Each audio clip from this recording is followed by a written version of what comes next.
હર હર મહાદેવ હર. પવિત્ર મંચ ઉપર પવિત્ર એવા સાધુ સંતો બિરાજમાન છે અને જે પ્રકારનું વાતાવરણ અહીંયા એન્ટ્રી થતાં જ મને જોવા મળ્યું, સંસ્કૃત ગાયની વાત, સનાતનની વાત, ગીતાની વાત. આપ સૌને ખબર છે કે ગીતા હવે અભ્યાસક્રમનો પણ ભાગ બની ચૂક્યું છે. દુનિયાભરમાં એકમાત્ર ગીતા એવી, એને પુસ્તક કહેવું કદાચ આખી દુનિયાની અંદર પુસ્તકના નામે ઓળખાય, પરંતુ આપણા હૃદયનું એ કમળ પુષ્પ છે.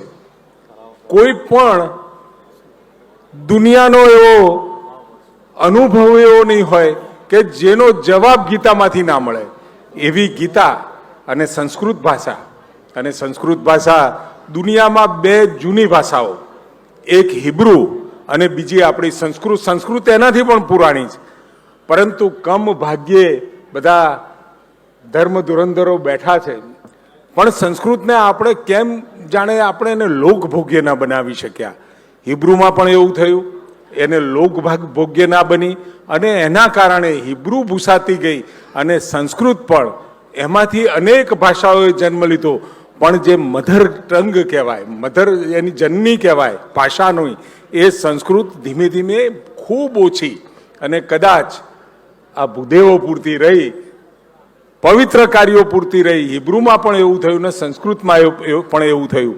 પરંતુ હવે સંસ્કૃતમાં વાતચીત પણ થઈ શકે, કેવળ ધાર્મિક કાર્યો માટે નહીં, પૂજા પાઠ માટે નહીં, કોઈ પણ ધાર્મિક કાર્ય કરવા માટે નહીં, પરંતુ એ સંસ્કૃત હવે આપણને જર્મની જ્યારે એનો આદર કરતી હોય ને આપણા અનેક ગ્રંથો ત્યાં જઈ અને અનેક શોધોની જનની બની શકે, એવી આપણી સંસ્કૃત ભાષા માટે આદરણીય નરેન્દ્રભાઈ અને ભારતીય જનતા પાર્ટીની સરકાર સતત પ્રવૃત્તિશીલ છે. અને સંસ્કૃત પાઠશાળાઓ માટે પણ સરકારે ખૂબ સારી રીતે વિચાર્યું છે.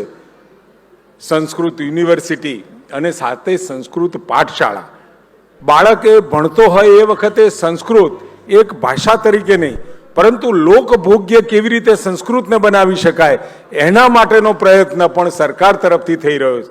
અને આપ ખાતરી રાખજો, ગાયનું સ્થાન દિલમાં છે. ગાય આપણી માતા છે. 33 કરોડ દેવી દેવતાઓનો વાસ એમાં છે અને આપણે વર્ષોથી માનીએ છીએ.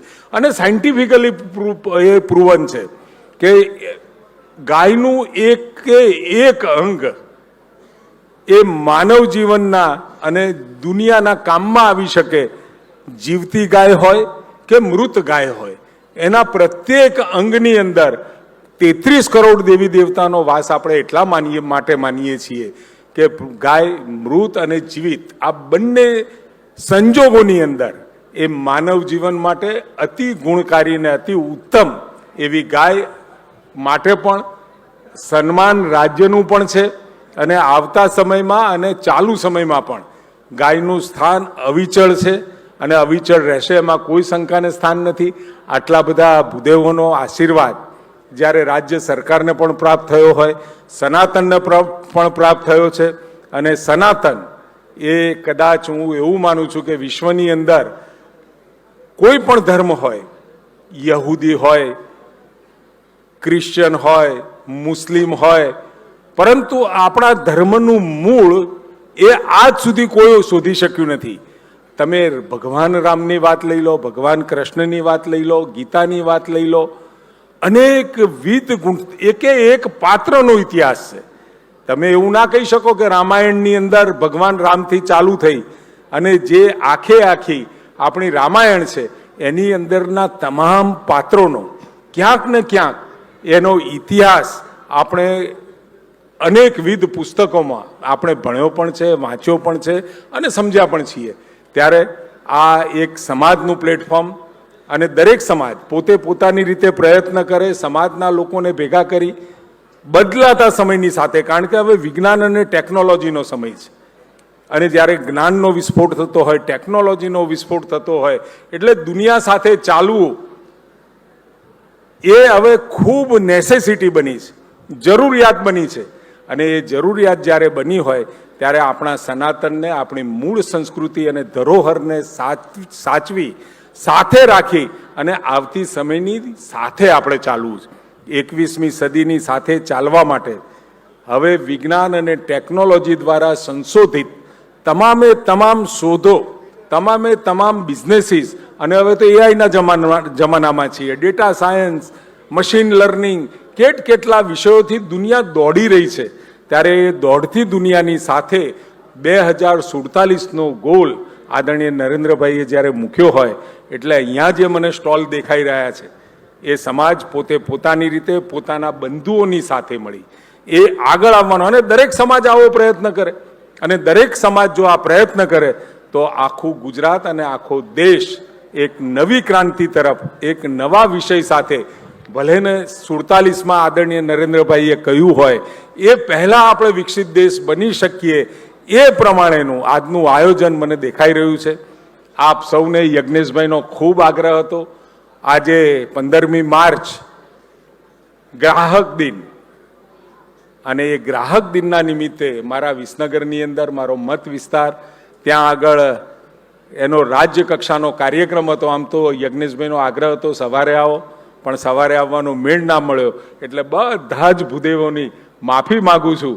અને ભગવાન પરશુરામને યાદ કરી, એટલો બધો પાછા ગુસ્સો ના કરતા, ભૂદેવોના આશીર્વાદ જ કાયમ જોઈએ, અને ભૂદેવોના આશીર્વાદ મળે એટલે ભયો.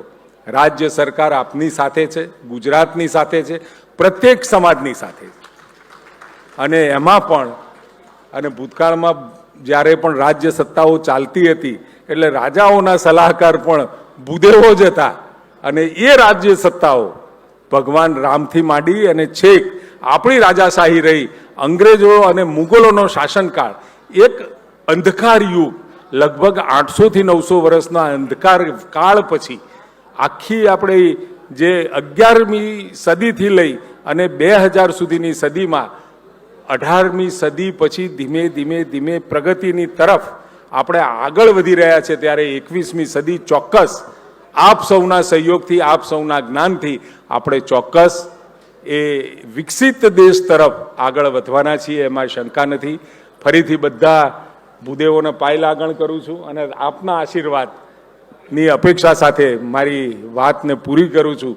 અહીંયા B2B, બિઝનેસ ટુ બિઝનેસ અને બિઝનેસ ટુ કન્ઝ્યુમર, તમે જે સંકલ્પ સાથે આ સમિટ કરી છે એને સફળતા મળે, અનેકવિધ નવા ધંધાઓ, નવા કસ્ટમર સાથે સમાજ અને સમાજના નવજુવાન જે ઉદ્યોગપતિઓ છે, વેપારીઓ છે, એમને નવા બિઝનેસીસ તરફ આગળ વધે એવી મારી શુભેચ્છાઓ સાથે ધન્યવાદ.